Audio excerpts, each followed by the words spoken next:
10th class లో December prelims mains కొత్త class start అవుతుంది. ఈ నెంబర్ కి కాల్ చేసి రిజిస్టర్ అవ్వండి. లిమిటెడ్ సీట్స్ ఉన్నాయి.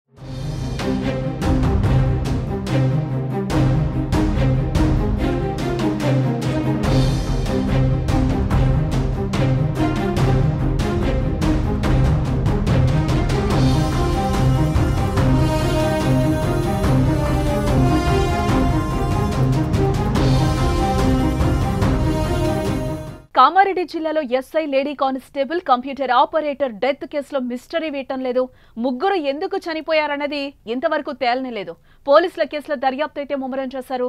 వారి కాల్ డేటా ఆధారంగా విచారణ అయితే చేస్తున్నారు. గత వారం రోజులుగా మృతులు ముగ్గురు ఎక్కువ సార్లు ఫోన్లు చేసుకున్నట్టుగా పదే పదే కాల్స్ మాట్లాడినట్లుగా అయితే గుర్తించారు. అదేవిధంగా గంటల తరబడి వాట్సాప్ చాటింగ్ కూడా చేసినట్లుగా తెలుసుకున్నారు. చనిపోయే ముందు కూడా ముగ్గురు ఒకే కారులో అడ్లూరు ఎల్లారెడ్డి చెరువు దగ్గరకు వచ్చినట్లుగా పోలీసుల విచారణ అయితే బయటపడింది.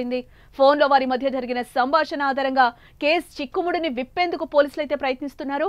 అయితే కానిస్టేబుల్ శృతి, ఎస్ఐ సాయి కుమార్ మధ్య వివాహేతర సంబంధం కొనసాగుతూ ఉండగా శృతి, నిఖిల్ మధ్య ప్రేమ ఉందనే వార్తలైతే వస్తున్నాయి. అదే వారి చావుకు కారణంగా తెలుస్తోంది. మెదక్ జిల్లా కొల్పారం గ్రామానికి చెందిన సాయి కుమార్ 2018లో ఎస్ఐ అయ్యారు. ప్రస్తుతం బిక్కనూరు ఎస్ఐగా ఉన్న సాయి కుమార్ గతంలో సిద్దిపేట జిల్లా చిల్లకోడూరు మండలం, కామారెడ్డి జిల్లా బాన్సువాడ మండలం బీబీపేట పోలీస్ స్టేషన్లో ఎస్ఐగా పనిచేశారు. సాయి కుమార్ కు భార్య లక్ష్మి, కొడుకు శ్రీహంష్ ఉన్నారు. 2014 బ్యాచ్ కు చెందిన శృతి గతంలో ఓ వ్యక్తిని వివాహం చేసుకుని విడాకులు తీసుకుంది. 3 ఏళ్లుగా బీబీపేట పోలీస్ స్టేషన్లో కానిస్టేబుల్ గా పనిచేస్తోంది. అయితే బీబీపేట ఎస్ఐగా ఉన్న సమయంలో ఆమెతో సాయి కుమార్ సంబంధం ఏర్పడినట్టుగా తెలుస్తోంది. సాయి కుమార్ కు బిక్కనూరుకు బదిలీ అయిన తర్వాత శృతికి సొసైటీలో కంప్యూటర్ ఆపరేటర్ గా పనిచేసే నిఖిల్ దగ్గరయ్యాడని, ఇరువురు పెళ్లి చేసుకోవాలని అనుకున్నారని సమాచారం. ఈ ట్రయాంగిల్ ప్రేమ కారణంగా వీరి మధ్య వాగ్వాదం జరగా దానికోసం మాట్లాడటానికి అడ్లూరు ఎల్లారెడ్డి చెరువు వద్దకు వెళ్లినట్టుగా తెలుస్తోంది.